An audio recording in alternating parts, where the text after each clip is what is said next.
मजा कौन सा है जिसके पीछे पूरी की पूरी दुनिया भाग रही है? सेक्सुअल प्लेजर्स की तरफ, सेक्स की तरफ। कुछ लोग मैं देख रहा हूं जो स्पेशली जो एज में थोड़े से ज्यादा है वो ऐसे हो गए मेरी ये बात सुन। अरे भाई ये क्या बोल दिया, SEX, ये वर्ड कहां से मुंह से बाहर आ गया?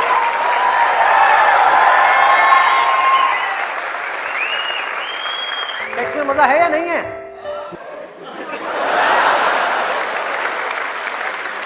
शर्म नहीं आ रही पब्लिक में? यस, अरे बहुत मजा है। कौन कहता है मजा नहीं है? कौन कहता है मजा नहीं है? और अगर मजा नहीं होता तो हमारे देश की 125 करोड़ की आबादी कैसे होती?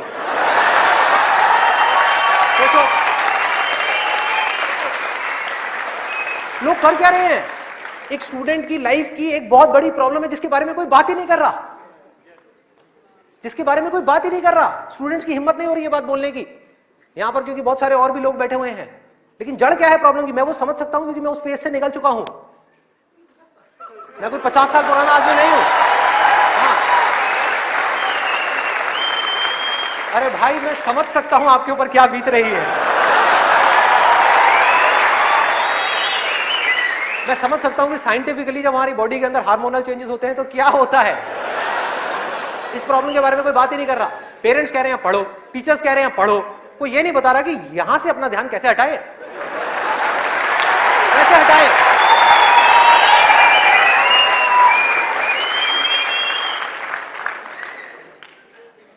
अब वो भी क्या बताएंगे, वो खुद अपना ध्यान नहीं हटा पाए वहां से।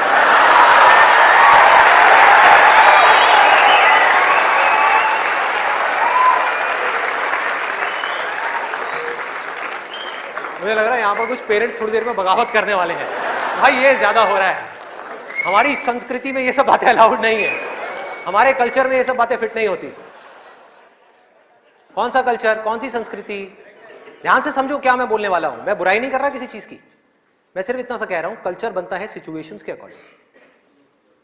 कल्चर जो बनता है, ट्रेडिशंस जो बनते हैं वो बनते हैं सिचुएशंस के अकॉर्डिंग। सिचुएशंस कल्चर के अकॉर्डिंग नहीं बनती भाई, इस बात को उनको समझना है कि ये जो कल्चर बना था आज से 1000 साल पहले वो बिल्कुल परफेक्ट था उस 1000 साल पहले वाले टाइम के हिसाब से। आज के हिसाब से कैसे भाई, कैसे लगाओगे इन सब बातों को यहां पर? आज के टाइम में कैसे अप्लाई करोगे? जब सेक्स करने के लिए आज से अगर हम पीछे चले जाएं, मे बी 500 साल पीछे चले जाएं, तो अगर आप पेरेंट्स हो, आपको अपने बच्चों को इन सब गलत कामों में जाने से रोकना है, अगर इसको गलत कहें तो, हाँ, इन सब कामों में जाने से रोकना है, तो आप क्या कर सकते थे? उसके हाथ पैर बांध करके उसको कमरे में लॉक कर दो, और जब शादी की एज हो उसकी फटाफट से शादी करा दो, या चाइल्ड मैरिज करा दो ना, जरूरत ही क्या है, आगे बढ़ने ही मत दो उसको, फटाफट से चाइल्ड मैरिज, 5-6 साल का है, चाइल्ड मैरिज कराओ, काम खत्म। उस टाइम के हिसाब से वो ठीक था, आज आप कैसे रोकोगे? और मैं सिर्फ सेक्सुअल प्लेजर्स उनकी बात नहीं कर रहा जो फिजिकल लेवल पे है, वो तो है ही है, एक मेंटल लेवल पे भी है कि somebody wants to do that, आप रोक नहीं सकते अपने बच्चों को। उनके मोबाइल में, उनके लैपटॉप में, उनके कंप्यूटर में उनको सिर्फ कुछ बटन दबाने हैं, और बटन दबाने के बाद में अपने दिमाग में जो वो चाहे वो कर सकते हैं, उनको कोई नहीं रोक सकता। तो उनको कैसे रोका जाएगा? कैसे रोकेंगे? उससे बड़ी कोई पावर चाहिए उनको रोकने के लिए, बल्कि रोका भी नहीं जा सकता। उस माइंड को जो इधर जा रहा है कोई और डायरेक्शन दी जा सकती है। We can change the direction of the mind.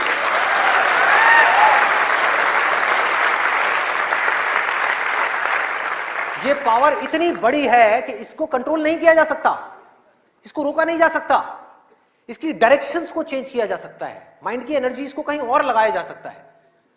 तो ये एक ऐसी पावर है जिसको डिजायर बोलते हैं। है डिजायर ही दोनों तरफ, अगर आप ध्यान से देखो जो भी मैंने अब तक कहा आज के सेशन में, है डिजायर ही। एक है कुछ पॉजिटिव करने का डिजायर, कुछ कंस्ट्रक्टिव करने का डिजायर, कुछ बनने का डिजायर, कुछ करते रहने का डिजायर, अपनी एनर्जी को बढ़ाने का डिजायर, और एक तरफ है अपनी एनर्जी को वेस्ट करने का डिजायर, मजे लेते रहने का डिजायर। एक डिजायर है जो आपको नीचे ले जाएगा, आप धंसते चले जाओगे। एक डिजायर है जो आपको ऊपर उठा देगा, आगे ले जाएगा, परे ले जाएगा। धीरे धीरे यही डिजायर आपकी सबसे बड़ी पावर बन जाएगा, जो आज आपकी सबसे बड़ी वीकनेस है। और ये सिर्फ स्टूडेंट्स की बात नहीं हो रही यहां पे, कोई भी वो आदमी जिसके पास में करने के लिए कुछ नहीं है, जिंदगी का कोई मकसद नहीं है, उसका ध्यान इन्हीं चीजों की तरफ जाने वाला है और कहीं जा ही नहीं सकता। चाहे वो नशा हो, चाहे वो ये हो जिसकी मैंने अभी बात करी, इस वर्ड को कहने में भी डर लगता है, सेक्स, वो हो, उसके अलावा और कहां जाएगा ध्यान? खाने के ऊपर जाएगा, खाने के ऊपर जाएगा। आज हमारे लिए एंजॉयमेंट का मतलब क्या है? शादी का मतलब क्या है? शादी में शादी के लिए कोई नहीं जाता, खाने के लिए जाते हैं। अरे भाई उस शादी में खाना बहुत बढ़िया था, मजा आ गया। खाना जब तक आप पेट की भूख को मिटाने के लिए खा रहे हो तब तक वो अमृत है, और अगर खाना आप मन की भूख को मिटाने के लिए खा रहे हो तो वो जहर है।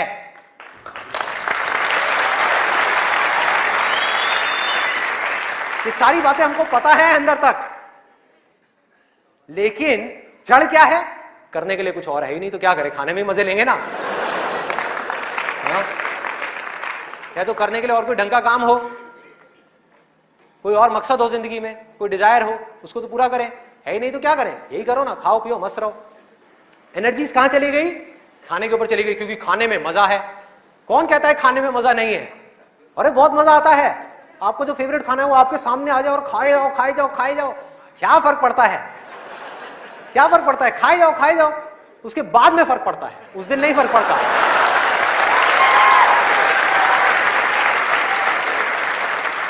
जिस आदमी की बॉडी ठीक काम नहीं कर रही, उसका माइंड किसी भी हाल में ठीक काम कर ही नहीं सकता, हो ही नहीं सकता, इम्पॉसिबल।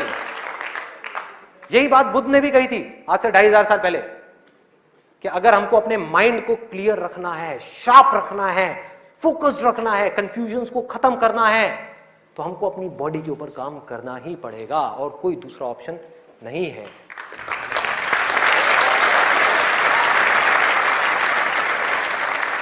एनर्जीज को सही डायरेक्शन देनी है। वो एनर्जी जो खाने पीने में जा रही है उसको लगाना है एक्सरसाइज में, उसको लगाना है खेलने में, उसको लगाना है फिजिकली वर्कआउट करने में, कुछ करने में, अपने टेस्ट को धीरे धीरे बदलने में। वहां से हट करके ये जो मिर्च मसाले वाली है, ऐसी ऐसी जो चीजें हैं तेल वाली और ये सब चीजें, यहां से हटा करके फ्रूट्स में, वेजिटेबल्स में, ऐसी ऐसी चीजों में।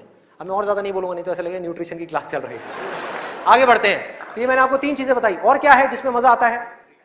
नींद, आलस,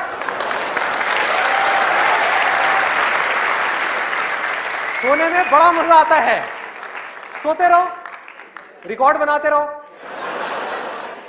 नींद अगर आप लिमिट में लो तो बहुत बढ़िया है, अमृत है, और जरूरत से ज्यादा लो तो जहर, जहर। और क्या है इसके अलावा? कॉमेडी। अब ये बात बड़ी अजीब लग रही है सुनने में, लेकिन ध्यान से समझना। बोलते हैं laughter is the best medicine, सच है, बट मेडिसिन की भी एक लिमिट होती है।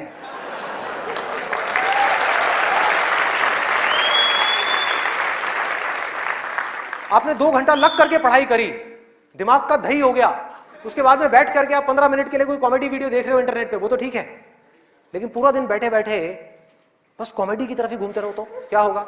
व्हाट्सएप के ऊपर कॉमेडी जो, अरे वाह ये बहुत बढ़िया है, अरे ये बहुत बढ़िया है, अरे मजा आ गया, वाह क्या बात है, ये वो। कॉमेडी है एक थके हुए माइंड को रिलैक्स करने का नाम। वो माइंड जो थका हुआ है उसको रिलैक्स करने के काम आती है कॉमेडी। बट इसी रिलैक्सेशन से अगर आप अटैच हो जाओ तो क्या होगा? बर्बाद कर देगी। समझो ये गोली की जैसी है। जो डिप्रेशन पेशेंट्स होते हैं उनको रिलैक्स करने की गोलियां दी जाती है, उनके माइंड को रिलैक्स करने की मेडिसिन दी जाती है। लाफ्टर भी ऐसे एक मेडिसिन है जो नेचुरल है, लेकिन वो भी खतरनाक है अगर जरूरत से ज्यादा आप उससे अटैच हो जाओ। अजीब लग रही है ना ये सारी बातें सुनने में, जो नॉर्मल बाहर की दुनिया से बिल्कुल अलग है। लोग क्या बोलते हैं? अरे हंसते खेलते रहो, की फर्क पैदा है, भूल जाओ। भूलने से कुछ नहीं होगा, सोने से कुछ नहीं होगा, हंसने से कुछ नहीं होगा। आपकी जो प्रॉब्लम्स की जड़ है वो वहीं की वहीं पड़ी हुई है। जड़ जो है वो वहीं की वहीं है। जड़ क्या है कि आपकी जिंदगी का कोई मकसद ही नहीं है, आपके पास में करने के लिए कुछ है ही नहीं, तो खाली दिमाग शैतान का घर। तो करना क्या है कि एक तरफ है मजा, एक तरफ है दर्द, इन दोनों के बीच में एक बैलेंस क्रिएट करना है। बैलेंस क्रिएट करना है।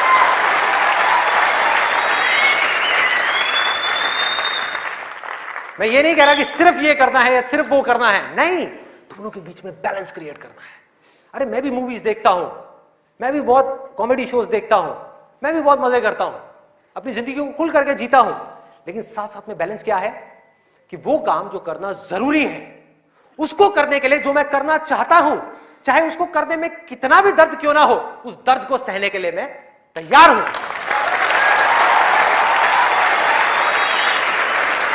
लोग मजा तो चाहते हैं लेकिन दर्द सहना नहीं चाहते। ये जड़ है हमारी लाइफ की सारी प्रॉब्लम्स की। चाहते तो हैं कि लाइफ में कुछ बड़ा कर जाएं, बहुत बड़े सक्सेसफुल हो जाएं, लेकिन उसके लिए जो दर्द सहना पड़ेगा, मतलब कि पढ़ना पड़ेगा या कुछ भी ऐसा करना पड़ेगा जिसमें कि आपको दर्द हो, आपके माइंड को या आपकी बॉडी को, वो काम हम नहीं करना चाहते। और सक्सेस मिलेगी आपको वही काम करने से। तो क्या निकला आज के सेशन से, अगर मैं इसको समअप करूं एक लाइन के अंदर अंदर, कि इस दुनिया में डिजायर से बड़ी कंस्ट्रक्टिव पावर और कोई नहीं है।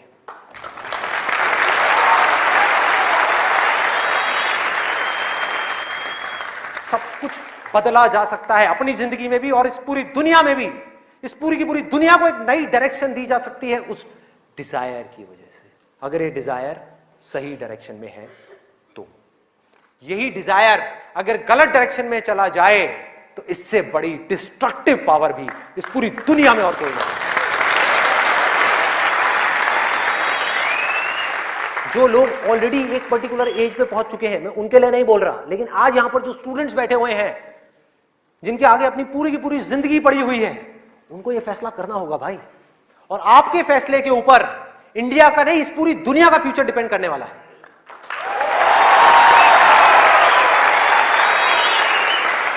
आपका फैसला सिर्फ आपकी जिंदगी नहीं बदलेगा, अरे इस पूरी दुनिया को बदल देगा। क्या फैसला करोगे आप? किसको चुनना है और किसको छोड़ना है, किसको लिमिट में करना है और किस तक जाना है। जिस तक जाने में डर लग रहा है, उस डर को फेस करना है, उस दर्द को सहना है। कैसे?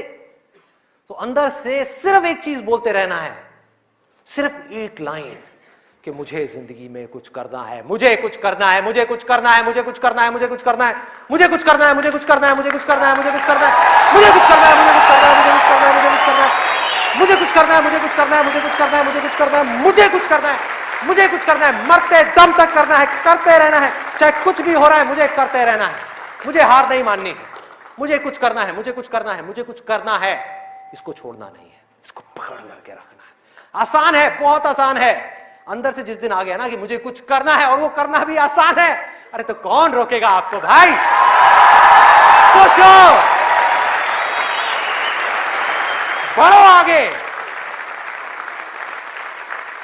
मेरा टाइम गया, आपका टाइम शुरू।